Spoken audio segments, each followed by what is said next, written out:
Hello, welcome back to Diary of a Creator. If this is your first time, welcome. I am Victoria, and this is a channel for those bold and ambitious souls like me who are wanting to redefine success on their own terms.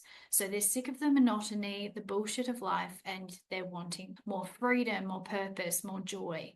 And this is a channel where you'll learn how to connect with your inner compass, align with your truth, and use the natural laws of alchemy to be able to actually bring that to life, bring that life of freedom and joy, and one that truly lights you up. So if my content resonates with you, then I would be super grateful for any likes, shares, or subscribes to help me to grow it and reach more. So today I wanted to touch on a topic which has taken me a little while to get my head around and really understand it in principle, but then actually embody it, because it almost goes counterintuitive to the way that our egoic mind works. And it is, in essence, you cannot fix your problems by being in the energy of your problem. So AKA, you cannot fix your problem by focusing on your problem.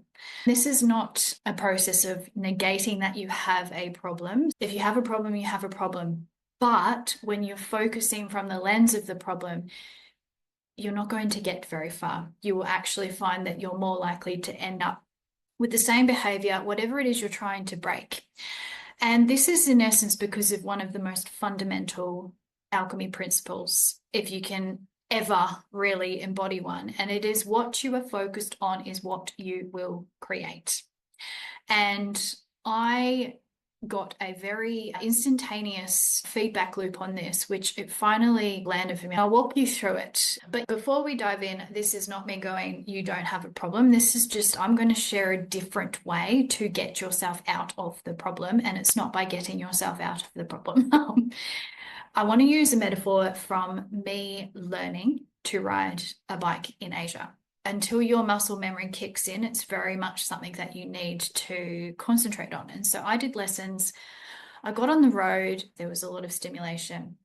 Anyway, I kept struggling with corners in particular, because when they're tight and you don't fully know how to use the bike, you end up, in essence, problem solving to try and get yourself around the corner. And I had a bit of an incident. It wasn't a big one. It was just like, basically, I was coming around a corner and it was really tight and there was a concrete wall. Where was my focus? On avoiding the concrete wall. Where did I go? Into the concrete wall. You can probably see where I'm going.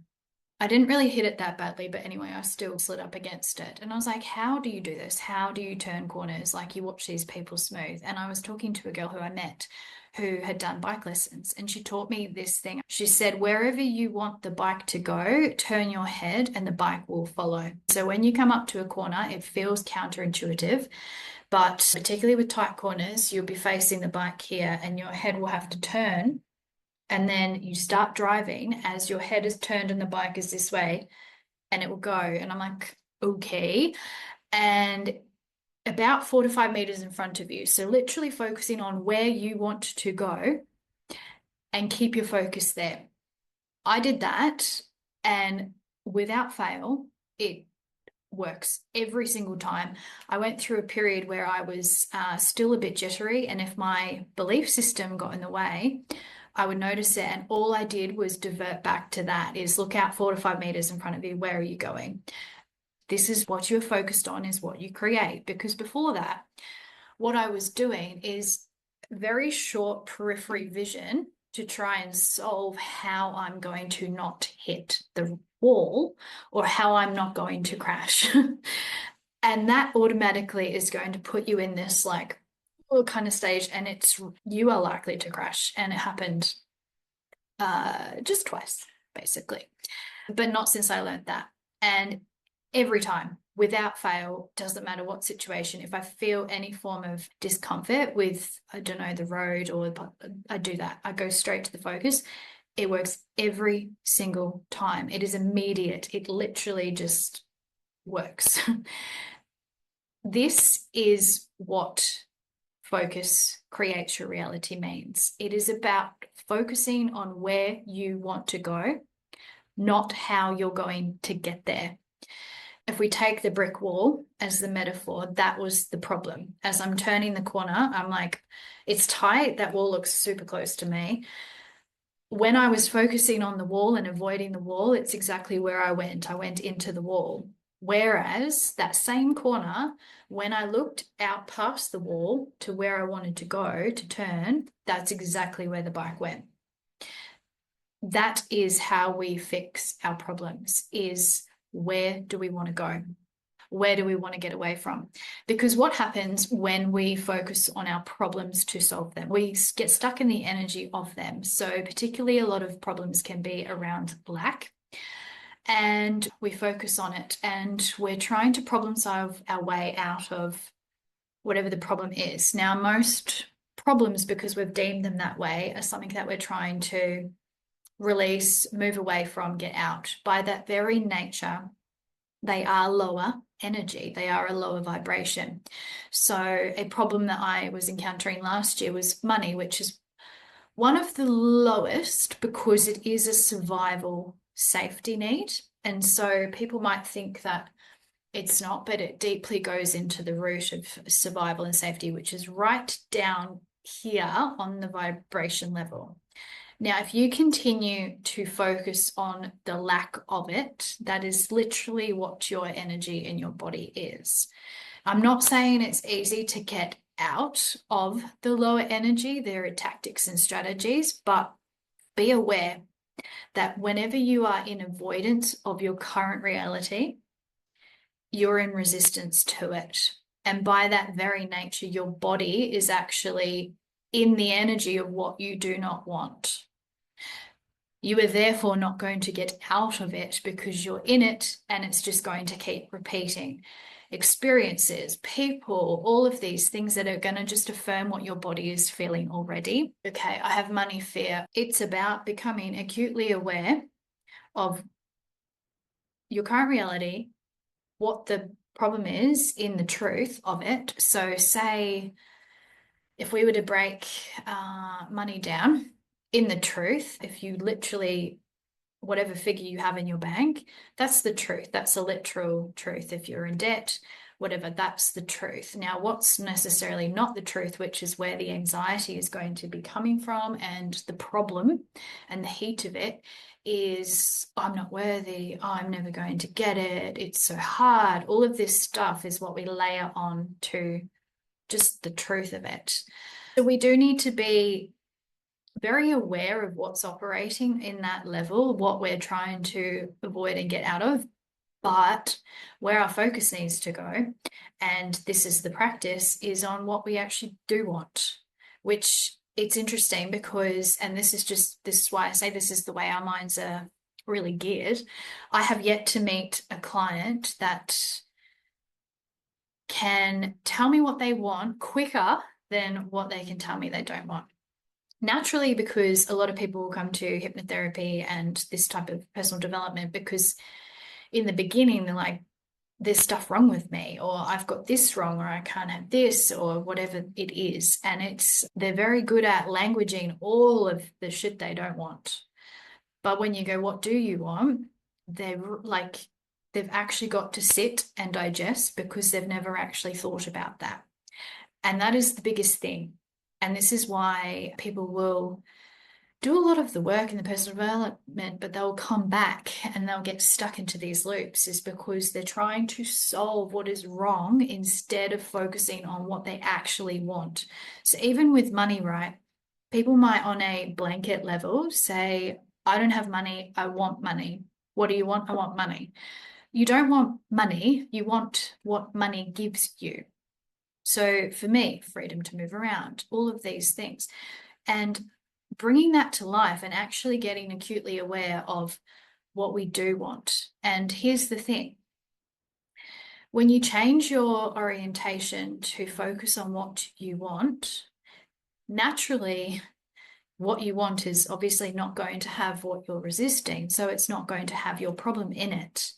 So when you continue to focus on what you want, it cannot have the problem exist. It's practice to continue to bring your focus back into what you want and to reframe your problem, basically to be like, okay, what would life be without that problem? What would I do? What would it feel like? What opportunities would I have? And you literally bring it to life in that way. And instead of solving your problem, you're working the other way, which is, it sounds like a simple shift, but for your mind, it's really not.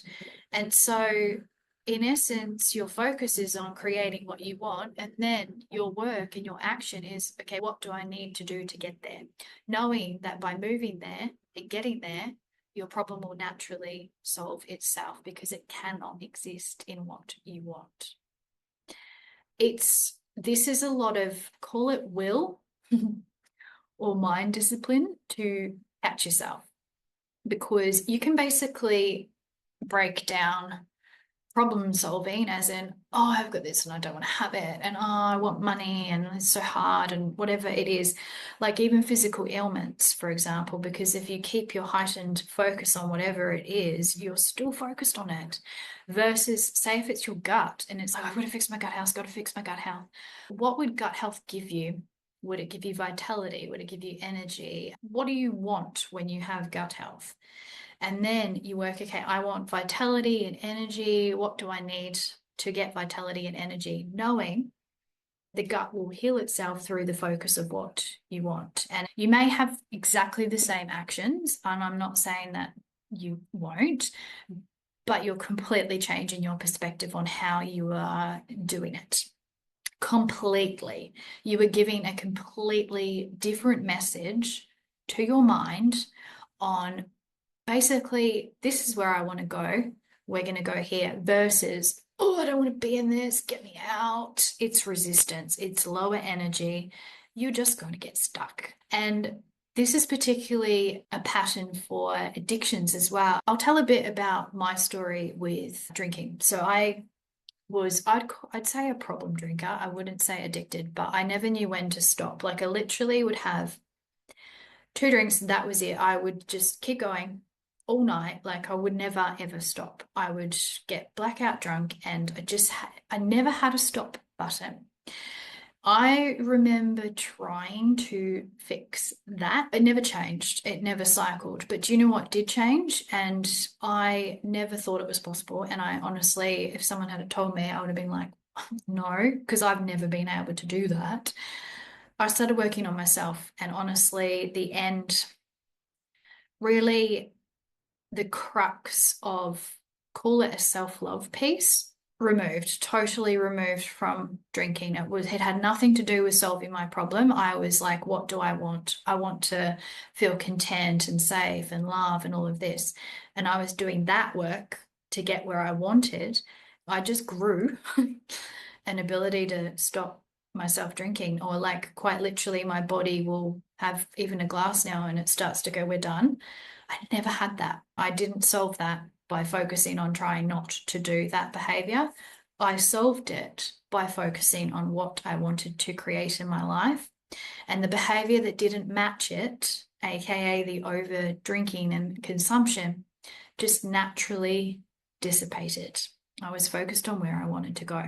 And this is why RTT is great. This is the hypnotherapy tool that I use, because it naturally leans into this, where yes, there is some healing work to do around problems and releasing. And as I said, a lot of mine was coming back into self.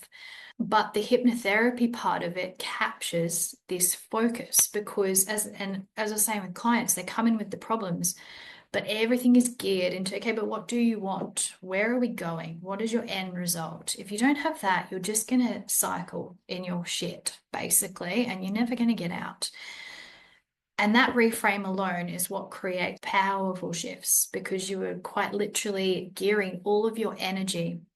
If you think about your body and your mind as like a thermometer of energy, if you're focused on solving your problem, it's going to consume your entire energy and you won't have time for anything else. If you flick it into what you want, that's where your energy goes, and your problems will naturally dissipate. They cannot exist in what you truly want. And yeah, it's a simple shift in terms of that, but it takes work to be in the focus. Already starting with the knowing of whatever your problem is, what does life look like without that problem? What do you actually truly want? What will being free of the problem give you? That's where your focus needs to go. on creating that and then going, okay, what do I need to do to create that? Your problems, stop focusing on them. They will naturally go. So I hope that was helpful. I'm going to leave links for anyone who is curious or keen for understanding hypnotherapy and the power of hypnotherapy to move through in the way that I'm describing and to actually get rid of stuff in a way that's not focusing on getting rid of it, which sounds a little bit convoluted, but it's true. I will share the link for a free strategy session and you can jump on a call, we can chat and see if it's right for you. Okay.